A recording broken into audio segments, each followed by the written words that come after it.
2024, and we'll begin with the Pledge of Allegiance led by Commissioner Crowley. I pledge Allegiance to the flag of the United States of America and to the republic for which it stands, one nation under God, indivisible, with liberty and justice for all. Led by Commissioner Crowley, like always. But I didn't say it. All right, good morning, everybody. Thank you for being here today. I'm excited to introduce our special guest. Oh, man, leave my glasses on. Woo, let's see that. Lordy, that's better. All right, let me try that again. Good morning. That's what it says for me to tell you good morning.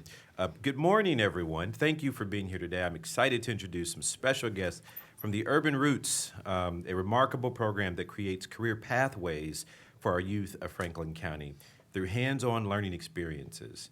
This innovative partnership brings students from the heart of Franklin County into immersive environments where they explore food, agriculture, the environment, and related technologies.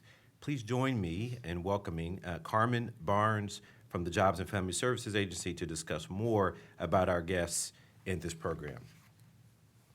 Hi, Carmen. How are you? Good morning, President Boyce. This is Curtis, not Carmen, but I don't know what happened to the Not notes. Carmen, it is Curtis. Well, good morning, Commissioners and County Administration. Curtis Brown, Community Partnerships Administrator. Happy to be here this morning to introduce one of our partners at Ohio State University Extension, the OSU Urban Roots Program. I'm going to read just a little bit about them. The OSU Urban Roots Program is a transformative initiative designed to empower individuals and communities in urban areas through innovative urban agriculture and sustainability practices. This program provides hands-on education, training, and resources to support sustainable food systems, community gardening, and local food production in city environments. And I'm happy this morning to welcome our guest, the area leader for OSU Extension for the Urban Roots Program, Lindsay Lachey, and she has some guests that she will also introduce this morning. Okay, but where is Carmen? Carmen well, is back there. Okay. All right. So Lindsay. Don't be shy. Come on up. Thanks, Curtis.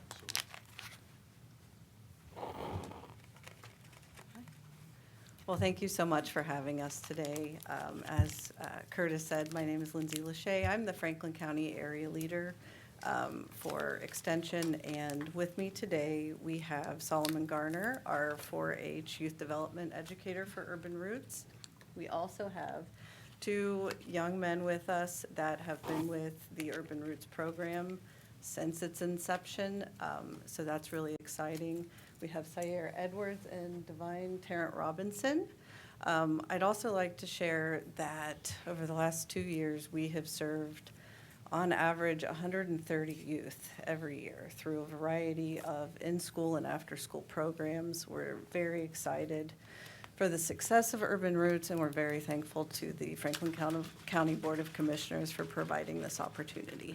And I will have Solomon share a little bit about the program. Thanks.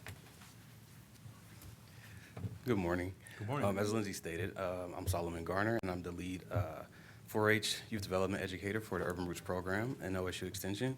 And essentially, as stated, we are introducing young people to the agricultural career pathways that are really related to our everyday lives and the technologies that we use. So we use these career pathways to show young people that agriculture isn't just the traditional image that we see, that is not just the rural aspects of growing food in our everyday gardening and showing livestock and all the products that come from that, but it's also related to the technologies that we use, such as hydroponics and aeroponics, and how we grow food in urban spaces, and how we make other sources out of that, such as the items that we use for our clothes or cosmetics, right? Body butters, hair moisturizers, all those things. And then also herbs that we can use to not only eat, but you can use for teas and herbal methods as well. And so we introduce young people to all those different career pathways and just really try to show them that agriculture is more than just that traditional sense, but it also relates to our coding technologies and the developments of the spaces that we're going into in our everyday lives. And so we have Syer and Divine here to really share about their experiences and what they've learned in the Urban Roots program. Divine, you want to go first? Good morning, everybody. I'm Divine Tarrant, and I'm from Afrocentric Early College. I'm 15, and I'm in the 10th grade. And today I'm going to be speaking on my experiences on behalf of the Urban Roots program. I'm going to start my speech by saying I joined a program that I knew nothing about, but it would turn out to be the start point of one of the greatest life decisions I've ever made within ag, bettering myself socially, mentally, and economically. As I'm in this program, I learned that it's more than just a program. It's a foundation of education, youth within the ag sector. Even besides ag, the aspects of Urban Roots are put together in an inspirational way of motivation where I feel I could do anything. I've learned that all programs start with a vision, and Urban Roots creating motivation for youth makes a difference and makes me think we could grow a healthier society for youth. Me personally, Urban Roots has taken my leadership skills and getting out my comfort zone to a whole new level with traveling, meeting new people, and experiencing things that youth or adults don't have access to. Urban Roots will change your perspective on a lot of things, and the main one for me was sports. Urban Roots has given me the cognition to grow my own fruits and vegetables for a healthier, stronger body, which is crucial for sports in the long run. All around, Urban Roots is a great program run by amazing people who go above and beyond with their craft, with educating the youth, community, and the world. And I couldn't be more honored to be a part of the program.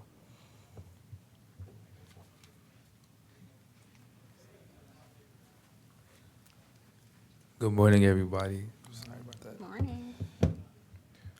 My name is Syer Edwards. I am 15 years old, and I attend Walnut Ridge High School. Urban Roots, I came to Urban Roots with no knowledge, knowing nothing about what it means to be in Urban Roots, what it means to have a major in agriculture, environmental science, and all the benefits and other beneficials to Urban Roots and our everyday society. When I joined Urban Roots, I didn't only gain friendship, I gained equity, compassion, resources, knowledge, and other caring aspects of life.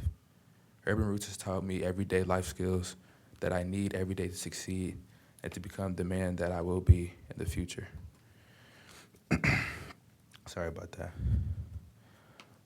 Urban Roots has also taught me what it means to be a leader and how to read the room, how to sit properly, how to talk properly.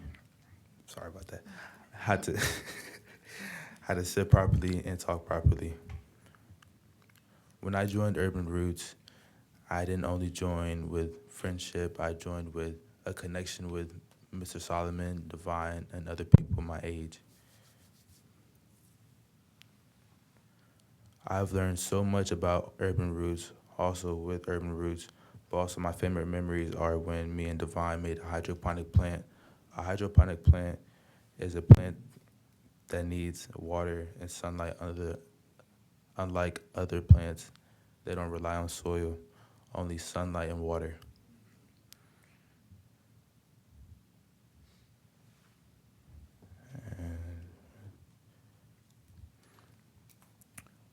I would say my future with Urban Roots is I see it as a aspect of knowledge, integrity, passion, and encouragement with Mr. Solomon, Divine, and Miss Lindsay. I just want to say thank you for everybody for coming here, for letting us be here, for letting us talk in this commissioner's office, for letting us be here in the Franklin County courtroom, and for all you being here today. Thank you.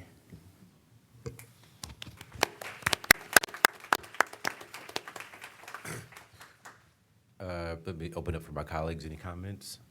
Yeah. Commissioner Crowley, please. I will. Thank you so much for being here, and thank you Sayer and Divine, for being here. I know I spoke with you, a couple months now, and asked you to come and share like your experience with Urban Roots.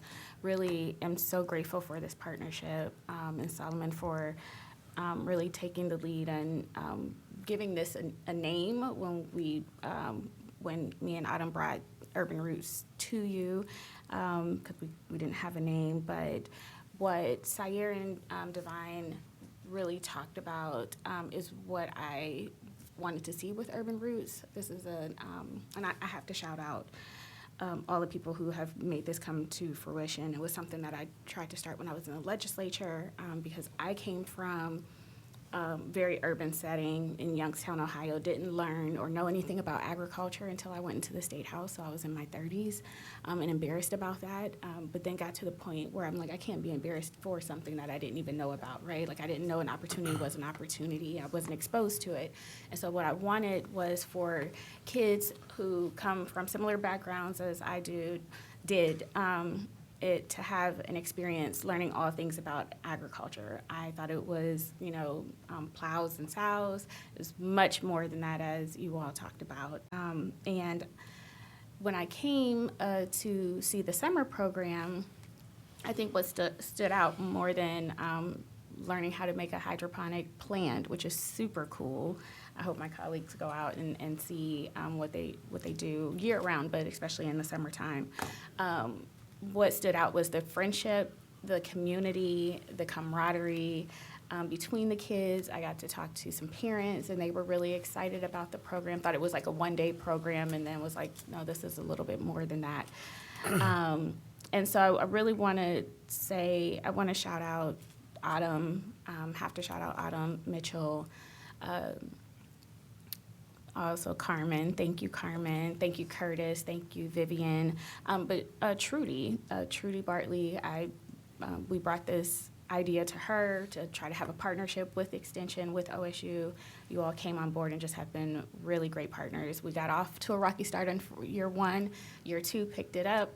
I know, Solomon, you've been in the classrooms, working with the schools, and more children were served in year two. I know year three will be even better. I want to say thank you to my colleagues for supporting this initiative that we started 2 years ago. As you hear, and in years to come, or as you guys go and if you haven't already visited the program, you will just hear more of these same stories. And more than anything, I know that kids from underserved communities now have an opportunity to see themselves in agriculture, all things ag, and in animal science, environmental science, but more importantly, they get to see Ohio State as an asset for them, because as you talk to people in the community or kids in the community, even though the Ohio State University is right here in Franklin County, not everybody feels like it's an asset for them, that it's obtainable, that it's a place that they can see themselves for after high school. So you are opening up futures for students that may not have seen themselves at Ohio State. And so just want to say thank you so much for all that you do for our kids and students in Franklin County and providing this wonderful opportunity. Thank you, Commissioner Crowley. Commissioner O'Grady?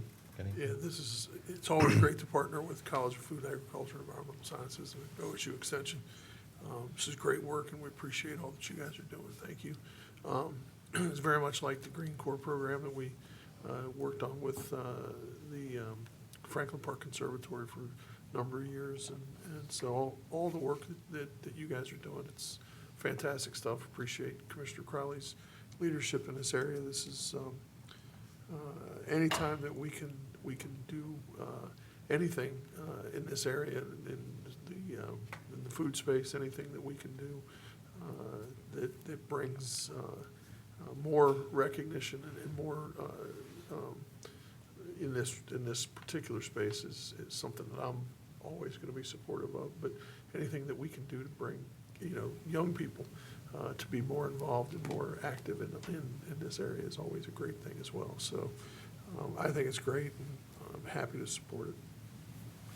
Thank you, Commissioner O'Grady. And I'll just add, too, I think my colleagues have said a lot. Hydroponics and urban farming has been something that we've seen evolve in a very good way in Central Ohio. I can remember one of the very first programs at St. Stephen's with hydroponics, and then they were also farming fish and different things that, and then using space in urban areas that was brownfield or not being utilized into urban farming.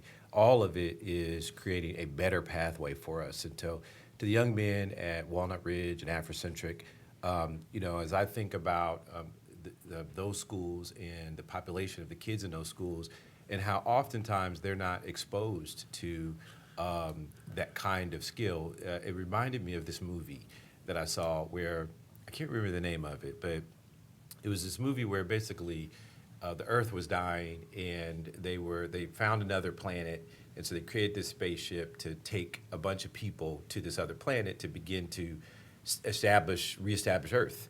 But on the ship, they had only picked people who had skills to do something on the other side.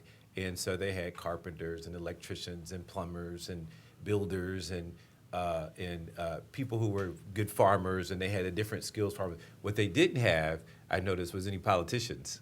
So you, from Walnut Ridge and Afrocentric, you'd be on that ship, and I probably wouldn't be. But I say that because the skill that you picked up, whether you go into some type of 4-H or farming kind of program or not, is something that you can carry with you no matter what you do in life. And you were talking about, if I was you talking about playing sports and knowing how to prepare certain things so that you get the most out of your health and your athletic ability.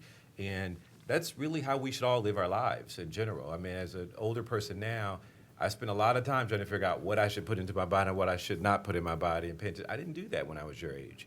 And so I think the skill and knowledge you're picking up is far more than any one degree can offer you, far more than any one job can offer you, and it will last you for a lifetime. So I just want to encourage you both to continue this pathway, and not as a hobby, but as a skill, a knowledge that you can apply anywhere in life and share it with other people. Don't just keep it for yourself, share it and do something with it, as they say. To the folks over at Urban Roots, thank you so much for your leadership. Easy to support. Thank you, Commissioner Crawley, for your leadership in pushing this along, and certainly JFS and our community partnerships. Thumbs up. So congratulations and thank you. Thank you. All right. That's it. Thank you, guys. You're free to stay and watch session all you want, but I wouldn't do that to you. Wouldn't do that to And your thank day. you, Curtis, so much for the site visits and all the things that you do too. Yeah. Oh, you want to do a Thank you, picture? Commissioner. Somebody said they want to do a picture. Sure, we can do that. Yeah.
All right, is there approval of the minutes of the June 27th, July 18th, July 25th, 2024 briefing sessions, and the June 4th, June 11th, June 18th, July 2nd, July 9th, July 23rd, July 30th, 2024 general sessions?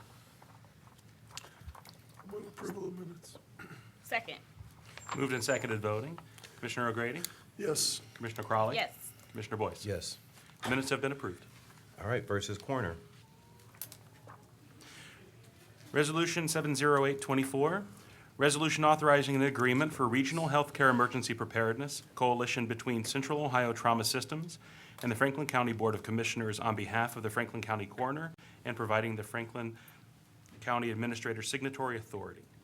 Good morning, Commissioners. My name is Amanda Wright, Director of Operations for the Franklin County Coroner's Office, representing Dr. Overmeyer. So Franklin County Coroner's Office is committed to engagement with community partners. Part of the commitment to the community would be related to disaster response. The Regional Healthcare Emergency Preparedness is a collaborative network of healthcare organizations and the respective public and private sector response to a disaster incident. In preparedness, response, recovery, mitigation, and activities associated with that, as well as equipping, planning, training, exercise, and evaluation.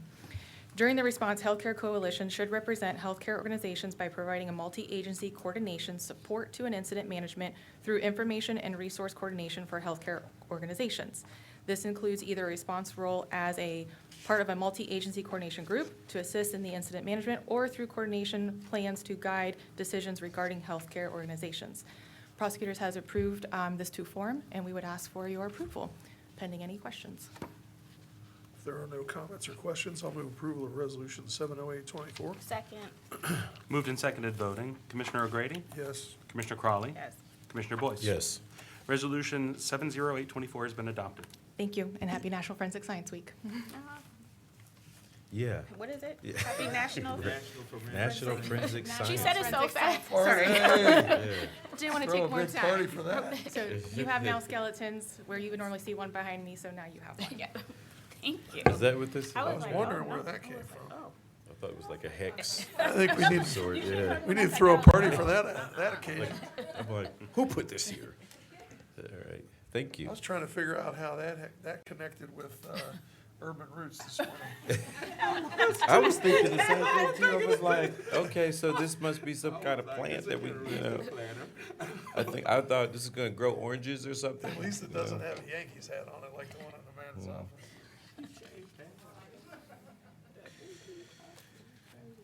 Okay, keeping it moving. Drainage engineer. Resolution number 70924, resolution authorizing a transfer of funds for the Stormwater Management Program. Good morning, Commissioners. Brad Foster, Franklin County Engineer. Commissioners, before I read the first resolution, I just wanted to highlight that it is National Roundabouts Week this week also. Another part, all right. So I would like to, thank you for your support over the years for building and designing roundabouts in Franklin County. Roundabouts reduce injury crashes by lowering speeds and improve safety on Franklin County roadways. The Franklin County Engineers Office is currently maintaining 13 roundabouts, and we got 6 more in design. There's approximately 86 roundabouts in Franklin County and over 10,000 in the United States. And I just wanted to, just appreciate you guys' support on our roundabout initiative. So, and then back, I'm a big fan of roundabouts. thank you. I actually hate roundabouts, but okay, it's all good. They drive me nuts because They're- I feel like people still haven't gotten the sort of swing of them yet. And so, and I drive too fast to be, But that's why you have the roundabouts, because they, what do you call it, a slow move, or when you try to slow down the speed of people? What do they call it? It's another thing that they, it's called people in my way, and I want them to go Roundabouts are faster. Reducing the Roundabouts are speed is, they're about it's traffic calming it with Traffic calming. slowing Traffic slowing calming. But some Commissioner of Boyce us, down a but tad. some of us don't want calm traffic. We want fast And traffic. the rest of us want It- Commissioner Boyce Yeah. to relax. You're right. That's exactly it. I know I should. And every time I see it, I'm like, I know this is supposed to be good, but I just, I'm to the public that's listening. I love roundabouts. I don't. There's traffic calming. Yes, that's what we want. I can tell you that traffic calming is safe traffic, so that's why we are really advocate for them. And so back to the resolution. So Commissioners, our first resolution is for the, as mentioned, the drainage engineer resolution authorizes the transfer of $1,274,246 from the general fund to the stormwater management fund to cover the operating capital improvement expenses for the drainage engineer for the second half of 2024. Pending any questions, I ask for your approval. If there are no comments or questions, further comments or questions, I will move approval of Resolution 70924. Second. Moved and seconded voting. Commissioner O'Grady? Yes. Commissioner Crawley? Yes. Commissioner Boyce? Yes. Resolution 70924 has been adopted. Thank you, Engineer. Please continue. Resolution 71024, establishing, altering, and widening of Case Road, Township Road 1066, Sale Road, Township Road number 1067, Minnie Avenue, Township Road number 1068, and Dresden Street, Township Road number 1069, Clinton Township, Franklin County, Ohio, declared necessary. Commissioners, this resolution seeks to declare necessary the improvements on Case Road, Sale Road, Minnie Avenue, and Dresden Street. The project is located in northeast Franklin County and Clinton Township and seeks to improve drainage on these roadways. Pending any questions, I would ask for your approval. If there are no comments or questions, I'll move approval of Resolution 71024. Second. Moved and seconded voting. Commissioner O'Grady? Yes. Commissioner Crawley? Yes. Commissioner Boyce? Yes. Resolution 71024 has been adopted. Commissioners, I did have one more thing. I just wanted to remind you of our 38th annual Franklin County Engineer Rodeo that will be held next week, September 26th, at our 970 Dublin Road location in the morning. Any of your staff or you are welcome to stop by in the morning if you'd like to test your skills at driving a snowplow. So reach out to me if you guys want. Like I mentioned, it's September 26th, 970 Dublin Road in the morning. If driving a snowplow is a little bit more in your range, then there won't be any roundabouts on the course. You can just come over and drive snowplow. I would like to see Commissioner Boyce with a snowplow on a roundabout. That is my, I like that you only allow them to drive a snowplow on a nice, calm, sunny day when there's no chance of snow or ice. Yep, it's just it's be a practice session. So we're queuing up for the 24-25 snow and ice season. You're gonna do it in a big giant parking lot Yep. too, right, where there's no other traffic? And Yep. no chance of him hitting anybody. But you're more than welcome to join us next Thursday if you and any of your staff. Keep my car out of the parking lot. All right, you. thank you so much. Yep, thank you guys. Thanks, Mr. Sheriff. Resolution number 71124, resolution authorizing a contract extension and modification with County Towing and Storage LLC for towing and impound management services in the amount of $100,000. Albert could be like, he could be like Carlos the Jackal, man. He changes his appearance every week. He had a beard last week. He shaved again.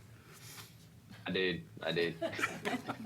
Good morning, Commissioners and County Administration. Good morning. Albert Smith, Assistant Finance Director for the Sheriff's Office. Our first resolution authorizes a contract with County Towing and Storage to provide towing and impound services for our office. The original contract was approved on September 15th of 2020 under resolution number 622-20. This is the fourth contract extension, which will run through October 4th of next year. There's a contract modification to decrease the do not exceed amount from $200,000 to $100,000. Pending any questions, I ask for your approval. If there are no comments or questions, I'll move approval of Resolution 71124. Second. Moved and seconded voting. Commissioner O'Grady? Yes. Commissioner Crawley? Yes. Commissioner Boyce? Yes. Resolution 71124 has been adopted. Oh, Resolution 71224, resolution authorizing the second contract modification with Motorola Solutions, Inc. in the total of $955,870. Commissioners, our second resolution authorizes the contract modification with Motorola Solutions. This modification will allow our office to purchase additional cameras to outfit all non-certified deputies in the jail and future expansion and related storage solutions at a cost of $955,870. To date, all certified and auxiliary deputies are currently outfitted with body-worn cameras. Once this modification is approved and the equipment is delivered, we estimate that all non-certified deputies will be outfitted and trained by the end of the first quarter of 2025. Pending any questions, I ask for your approval. If there are no comments or questions, I'll move approval of Resolution 71224. Second. Moved and seconded voting. Commissioner O'Grady? Yes. Commissioner Crawley? Yes. Commissioner Boyce? yes. Resolution 71224 has been adopted. Resolution 71324, resolution authorizing a transfer of appropriations for the return of prisoners. Commissioners, our final resolution authorizes a transfer of appropriations in the amount of $39,539 to cover the necessary expenses incurred in the pursuit and transportation of prisoners. These appropriations cover the expenses for transporting prisoners during April, May, and June of this year. The itemized monthly reports have been submitted and approved by the sheriff. Pending any questions, I ask for your approval. If there are no comments or questions, I'll move approval of Resolution 71324. Second. Moved and seconded, voting. Commissioner O'Grady? Yes. Commissioner Crawley? Yes. Commissioner Boyce? Yes. Resolution 71324 has been adopted. Thank you, Commissioners. Thank you. Thank you.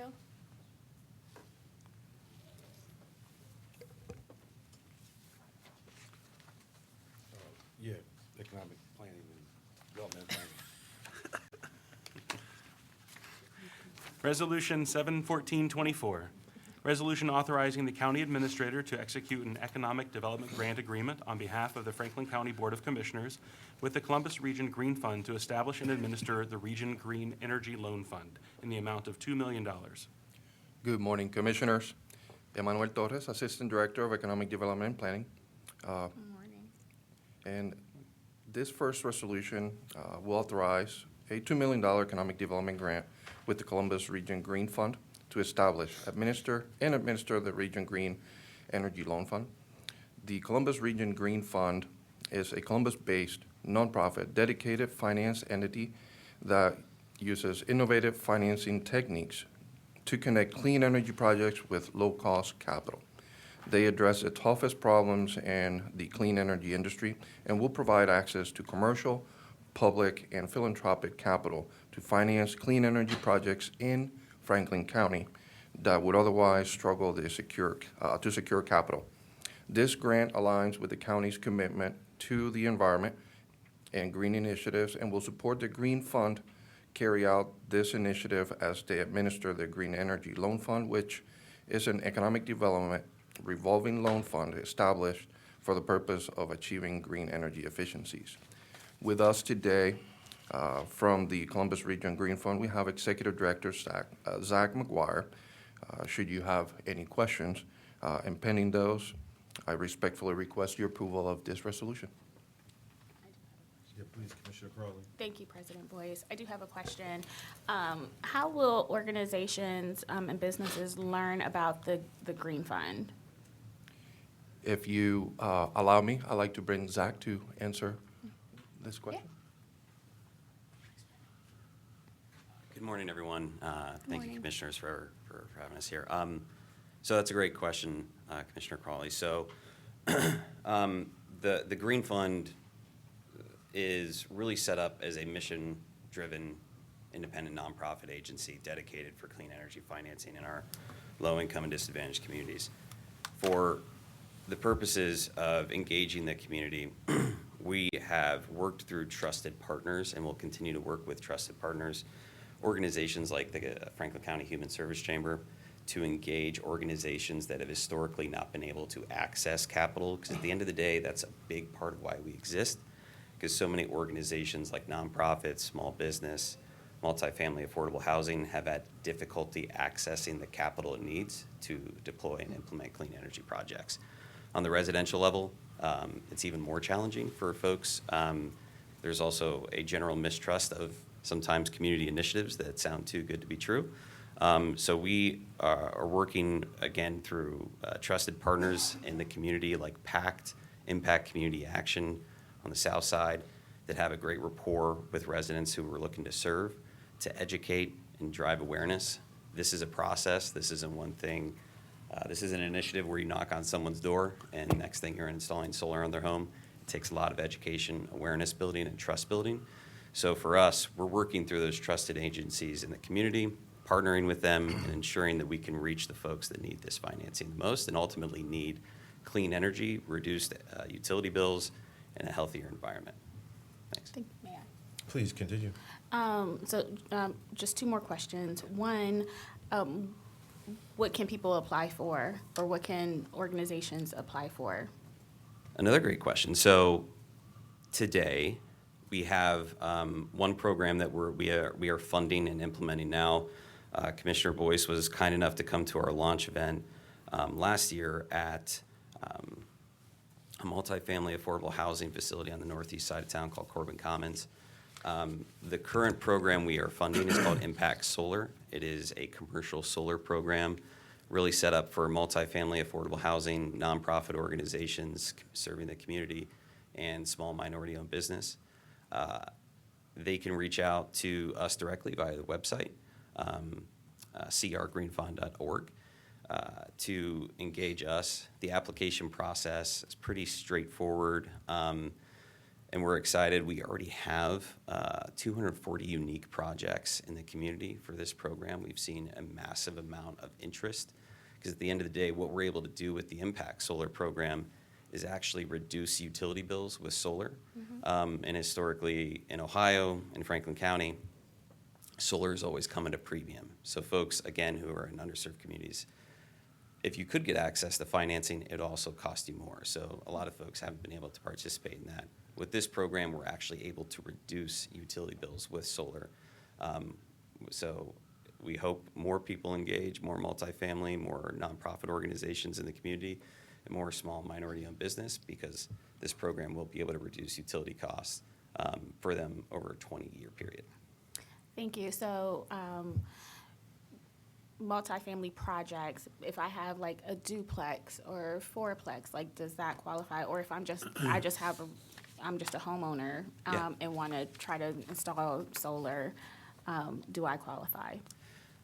So right now, anything more than a single family like a duplex would qualify for our Impact Solar program.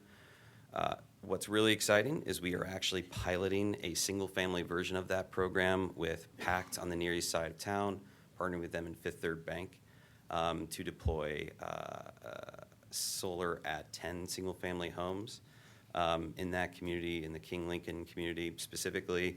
Once we implement that pilot project with those 10 homes, we will open up that program for the entire community as long as you qualify. To qualify, you just have to be in a low-income disadvantaged community mapped out by the EPA. There are some other qualifiers if you're outside of that, but that's sort of the major qualifier. Luckily, at least in the city of Columbus, Franklin County, Opportunity neighborhoods pretty much qualify. So if you're in that area, we hope to hear from you once we launch that program fully for the community, which will likely be in Q1 or Q2 of 2025.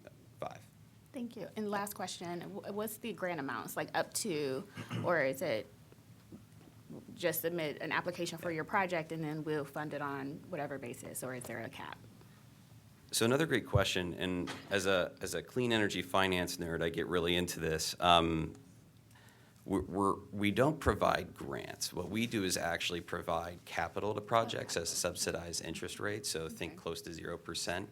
And that combined with bringing in private capital to projects that otherwise, without the green fund involved, wouldn't participate, we're able to get the cost of capital low enough to create savings for customers. Now, to the question around caps, we are currently capped on the commercial impact solar program at $1 million a project. Okay. So anything greater that would request $1 million from the Columbus Region Green Fund, right now we wouldn't be able to do.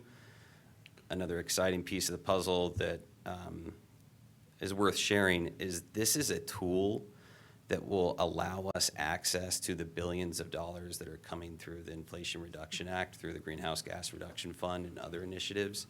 This is a organization that is tailor-made to draw down that funding to implement into the community. So as we do that, as that funding comes down later this year and into next year, we'll be able to expand that funding opportunity and do larger projects potentially and do more in the community. Thank you. Yeah. So, Zach, I asked Emmanuel on Thursday, this $2 million is just for Franklin County. Correct. But you guys, well, in the partnership in One Columbus, and I would assume you guys are a multi-county regional. So, you know, in this issue, our affordable housing crisis is not simply limited to Franklin County. So will there be other dollars available for our neighboring counties and you know, beyond this $2 million?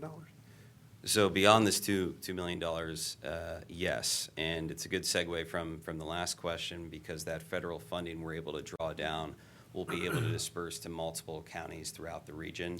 We'll also be doing engagement with those counties throughout of 2025 to ensure their multifamily affordable housing developers in that community are aware, and their community nonprofit agencies. We've already started some of that work because we know that federal funding is coming, and we want to make sure those organizations, those developers know that this is an opportunity that they're going to have. And I mentioned that 240 project pipeline earlier. Not many, but close to 5 to 7% of those projects are actually located outside of Franklin County because we wanted to be ready and have a pipeline of projects prepared to fund with the federal funding that's coming. Good, good, because as you know, as I've said, we've said on a multitude of occasions, you know, while we have a big problem here in Franklin County, this is not a large county, small county problem. Right. This is not a red county, blue county problem, and every one of our neighbors, every one of the counties throughout the state has this issue, so it's good to know that. Yeah, cost of living, cost of operating is a problem really across Ohio and probably nationally, right, especially for multifamily affordable housing and nonprofit agencies. So we're looking to address that in a really big way. Good. Thank you.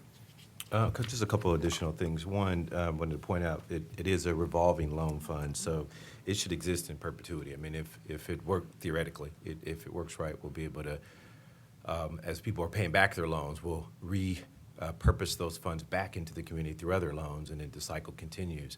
But how much is the fund launching with? How much is the fund, it's going to be in the fund at its inception? So right now, we have an investment from the City of Columbus of $7 million. So that's our initial capitalization with this. We're at $9 million of initial capitalization. That really, Commissioner Boyce, will give us a great runway into likely end of 2025, early 2026. But we're in the final stages of negotiating what the drawdown is going to be from, again, the EPA dollars that I mentioned earlier, that will be starting to come our way as soon as Q4 of this year.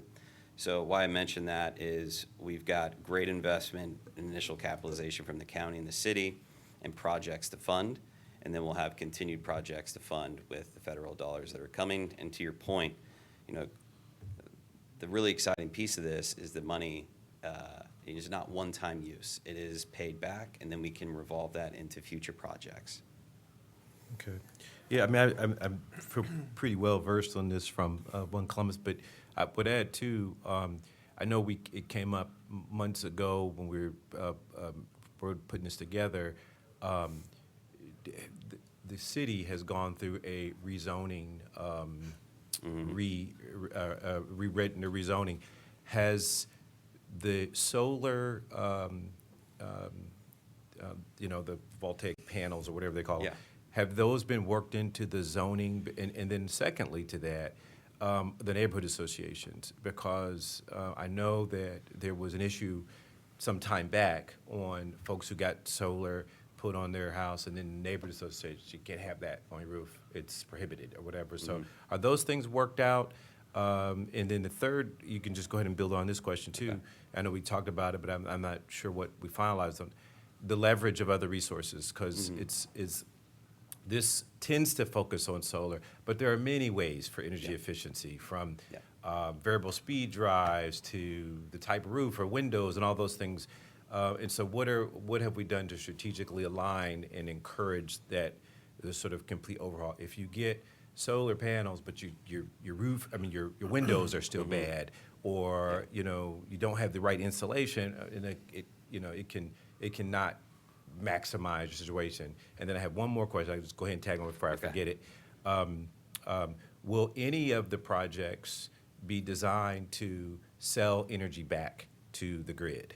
I know in some places they design them in a way that the homeowner can collect power and then sell it back to the grid, what they don't need back to the grid on a daily basis. So is that in there as well? I know we talked about that, but I don't recall what the answers were. So I'll answer that question first. That's a practice called net metering, and we do have that. So when you overproduce or you produce more solar power than you use, that energy is essentially put back into the grid, spins your meter backwards, and you are compensated for that. Right, okay, so that's part of the ecosystem. Going back to your original question, we are working diligently with the City of Columbus on how we permit and zone these projects. I don't foresee things being an issue, but a lot of these commercial-sized projects that we're doing are relatively new because we have so few of them in the region. So we're working through that and best practices, and we'll provide a recommendation to the City of Columbus team on how that would be a more efficient process.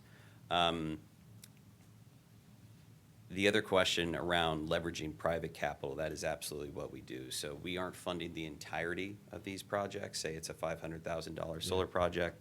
We'll fund $200,000 of it at a low interest rate, but we'll bring in a private capital investor to cover the remainder. So we're really leveraging the private capital lending community. Right now, we're working with Huntington Bank and Fifth Third, our two major partners.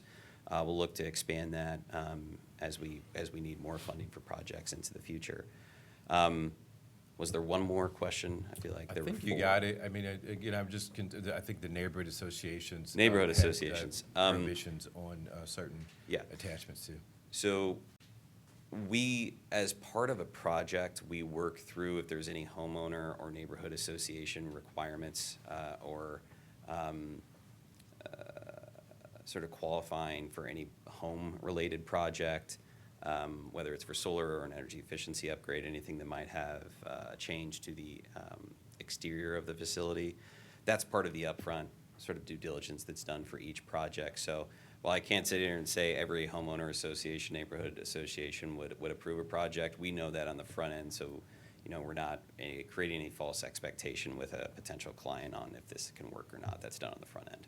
Yeah, I think back at One Columbus, I think I encouraged a conversation or an effort with, I believe the mayor was there that day, I can't remember, but I encouraged an effort to ensure that the neighborhood associations are at least understand the program so that you don't get the pushback of, well, that's prohibited in the neighborhood association, and then somebody's in court trying to take those down. And so I think we talked about that, but and I think the city was gonna look into that or something. I'm happy to bring up that topic to the city to see if we can push that forward. It'd be worth it. So Great. yeah, looking forward to the program. Awesome. Any other questions? I was gonna say, if there are no further comments or questions, I will move approval of resolution 71424. Second. Moved and seconded voting. Commissioner Grady? Yes. O'Grady? Commissioner Crawley? Yes. Commissioner Boyce? Yes. Resolution 71424 has been adopted. Resolution 71524, resolution authorizing an affordable housing development agreement with Sunset Development and Investment LLC to receive funding through the Magnet Fund program to assist in the development of an affordable housing project in the amount of $1,350,000. Commissioners, this next resolution seeks your authorization for an affordable housing development grant agreement with Sunset Development and Investment LLC to receive an amount not to exceed $1,350,000 through the Magnet Fund program to assist in the development of an affordable housing project.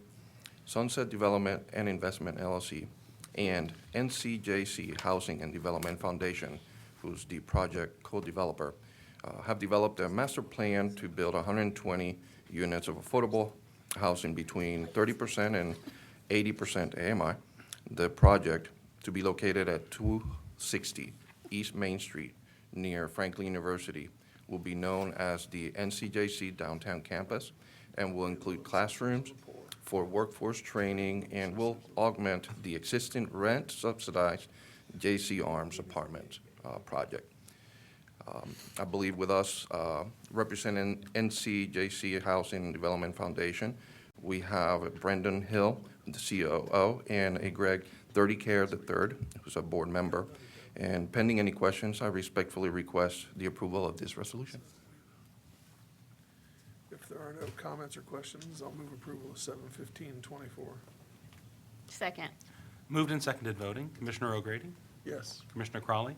Yes. Commissioner Boyce? Yes. Resolution 71524 has been adopted. Resolution 71624, review of petition to annex 0.862 acres more or less from Clinton Township to the City of Columbus, case number ANX-15-24. Commissioners, this last resolution I have in front of you is to consider an expedited Type 1 annexation petition of approximately 0.862 acres from Clinton Township to the city of Columbus. The area to be annexed includes property located at 7558 Covich Road in Westerville. Approximately 85% of the site's perimeter is contiguous to the city of Columbus, and the petition meets all statutory requirements outlined in section 709.022 of the Ohio Revised Code. Pending any questions, I respectfully request your approval of this resolution. If there are no comments or questions, I'll move approval of Resolution 71624. Second. Moved and seconded voting. Commissioner O'Grady? Yes. Commissioner Crawley? Yes. Commissioner Boyce? Yes. Resolution 71624 has been adopted. Thank you. Good, thank you. JFS? Resolution number 71724, resolution authorizing supplemental appropriations for temporary staffing, security contracts, and social services expenditures. Good morning, Commissioners and County Administration. Carmen Barnes, Assistant Director, JFS. We are respectfully requesting adjustments to our 2024 budget appropriations.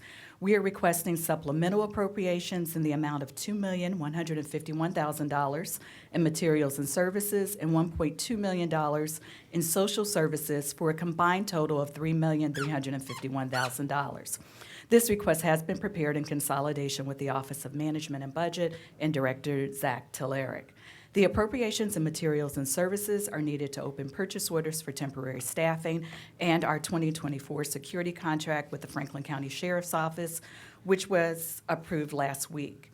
The appropriations and social services are needed to expend the additional $1.2 million received in July from the general fund in order to support additional PRC emergency assistance expenses. Our agency has sufficient resources available to support these budget adjustments with materials and services. In addition, we request adjustments to revenue estimates in support of the general fund dollars. Pending any questions, I ask for approval of this resolution. If there are no comments or questions, I'll move approval of Resolution 71724. Second. Moved and seconded voting. Commissioner O'Grady? Yes. Commissioner Crawley? Yes. Commissioner Boyce? Yes. Resolution 71724 has been adopted. Thank you. Thank you. Thank you. Justice Policy and Programs? Resolution number 71824, resolution authorizing a professional service contract agreement with Vashonda Green for peer support and case management services for justice-involved residents served through the Franklin County Rapid Resource Center and Safer Station programs in the amount of $19,872. Good morning, Commissioners and County Administration. Caitlin Looney, Deputy Director of Justice Services with the Office of Justice Policy and Programs. If approved, this contract will allow Ms. Vashonda Green to provide peer support and case management services for our justice-involved residents seeking services through the Franklin County Rapid Resource Center and Safer Station initiatives. She will provide support to residents by assisting with linkage to substance use treatment, developing reentry transition plans, recovery support plans, and providing referrals to community partners to support successful transitions home and also into treatment. Ms. Green received her peer support supervisor certification through the Ohio Department of Mental Health and Addiction Services in 2021, and we are confident her previous experience will be an asset as we try to grow the Rapid Resource Center staff to expand to both locations, as well as increasing the outreach efforts of our Safer Station team. Pending any questions, we request your approval of this resolution. If there are no comments or questions, I'll move approval of Resolution 71821. Second. Moved and seconded voting. Commissioner O'Grady? Yes. Commissioner Crawley? Yes. Commissioner Boyce? Yes. Resolution 71824 has been adopted. Resolution 71924, resolution authorizing the acceptance of a Year 2 subgrant award from Franklin County Public Health Centers for Disease Control and Prevention, Overdose Data to Action, Limiting Overdose Through Collaborative Actions in Localities Grant Program in the amount of $165,000. Our office has partnered with Franklin County Public Health since 2019 on the Overdose Data to Action initiative through the CDC to ensure data informs our efforts to reduce overdoses in our county. This $165,000 subgrant award will be utilized to support 2 peer reentry navigators who will work directly with residents who are receiving medication-assisted treatment while incarcerated in our community. They will work to develop recovery transition plans, provide linkage to care services, and follow up in the community after release to reduce the risk of non-fatal and fatal overdose. This resolution requests approval of the notice of award, the subgrant award agreement, and the data use agreement with Franklin County Public Health. Pending any questions, we request your approval of this resolution. If there are no comments or questions, I'll move approval of Resolution 7/19/24. Second. Moved and seconded voting. Commissioner O'Grady? Yes. Commissioner Crawley? Yes. Commissioner Boyce? Yes. Resolution 7/19/24 has been adopted. Thank you. Sanitary engineers? Resolution 7/20/24. Resolution authorizing a first contract modification to the contract agreement with Driven Excavating LLC for the Kanawha-Roslyn Sanitary Sewer Project, an increase in the amount not to exceed $468,542.25 for a revised total amount of $8,296,731.25. Good morning, Commissioners and County Administration. I am Stephen Renner, the Director of the Department of Sanitary Engineering. Our department is requesting approval of the first contract modification with Driven Excavating for our Kanawha-Roslyn Sanitary Sewer Project. Due to unknown subsurface conditions, extensive roadway reconstruction, and outside the original scope of the project, it's required to restore the township roads. The estimate of the work is $468,542.25. This increase is the original contract value as approved per Resolution 665-23 from $7,828,189 to $8,296,731.25. Even though this project has been plagued by less than ideal subsurface conditions and water main breaks from a 100-year-old Columbus water main, the project is about 5 months ahead of schedule and will be completed by the end of this year. Since this project was not scheduled for completion until spring 2025, the necessary funds to complete it in 2024 were not appropriated. As part of this resolution, the supplemental appropriation of $4,296,731.25 is being requested for approval. The source of the funds is the supplemental appropriation coming from our capital sewer outlays, Fund 5057.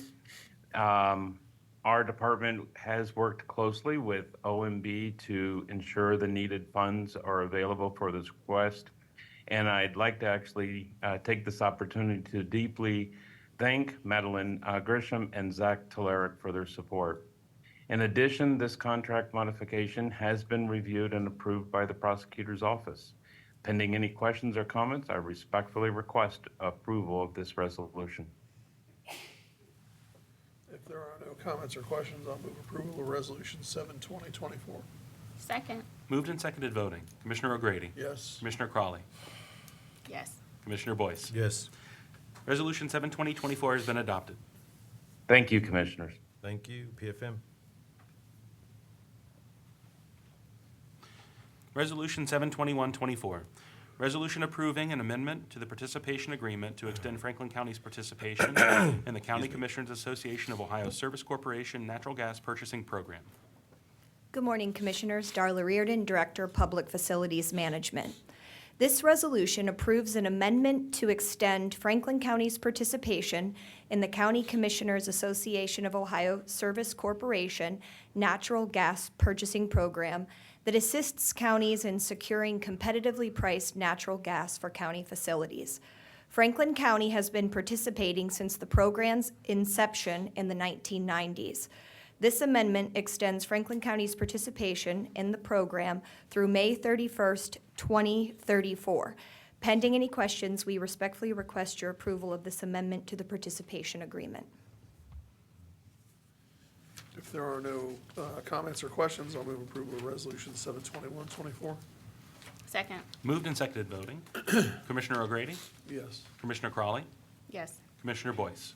Yes. Resolution 7/21/24 has been adopted. Thank you, Commissioners. Purchase. Resolution number 7/22/24. Resolution approving purchases for various Franklin County agencies in the amount of $3,808,984.93. Good morning, Commissioners. Megan Perry Balanier, Director of Purchasing, and joining me is D'Amica Withers, Chief Economic Equity and Inclusion Officer for the Office of Diversity, Equity, and Inclusion. This resolution, Commissioners request your approval of 68 purchase orders. The County Auditor has pre-certified available funding, and I'll turn it over to D'Amica for the supplier diversity data. Good morning, Commissioners. 6 of the purchase orders being presented are being awarded to small and emerging businesses totaling $35,979. These awards are distributed as follows: 1% to small and emerging businesses and 7% to women-owned businesses. Once approved, 2 agencies will provide equitable and inclusive opportunities to small businesses this week. That includes Human Resources and the Sheriff's Department. Year-to-date, Franklin County Board of Commissioners agencies have awarded 431 purchase orders to small and emerging businesses totaling $19,617,116.06. Pending any questions, we respectfully request your approval of this resolution. If there are no comments or questions, I'll move approval of Resolution 72224. Second. Moved and seconded voting. Commissioner O'Grady? Yes. Commissioner Crawley? Yes. Commissioner Boyce? Yes. Resolution 72224 has been adopted. Thanks, Commissioners. Thank you. Board of Commissioners. Resolution number 72324, resolution accepting the amounts and rates as determined by the Budget Commission for collection in calendar year 2025 and authorizing the necessary tax levies and certifying them to the county auditor. Good morning, Commissioners. Zach Telerik with the Office of Management and Budget. This resolution is the annual authorization and certification that is required to be completed before the first day of October in each year pursuant to Section 5705.34 of the revised code. The certification in this resolution does not include the levy for children's services that expires at the end of the year. If the children's services levy is approved on the November 5th general election ballot, an amended certification will be submitted for your approval early next year. Pending any questions, I would ask for your approval of this resolution. If there are no comments or questions, I'll move approval of the Resolution 72324. Second. Moved and seconded voting. Commissioner O'Grady? Yes. Commissioner Crawley? Yes. Commissioner Boyce? Yes. Resolution 72324 has been adopted. Thank you. Are there any journalizations? Just one. Case number ANX-16-24, an expedited Type 2 annexation petition. ANX-16-24 was filed with the Franklin County Economic Development and Planning Department on September 10th, 2024. The petition is requesting to annex 3.5 acres from Madison Township to the City of Columbus. The petition will be considered by the Board of Commissioners on October 15th, 2024. Site 5656 Bigsby Road, PID number 181-000118. And Commissioners, at this time, ahead of the final resolution, we will take a brief recess from the agenda to have a final hearing for the Deaver Ditch petition. Okay, how long are we going to recess? 5 minutes? 2 minutes? 1 minute? 30 seconds? We can, as long as you wish. How about 3 minutes? 3 minutes, okay. 3-minute recess. That will give time to get the ditch petition team ready to present.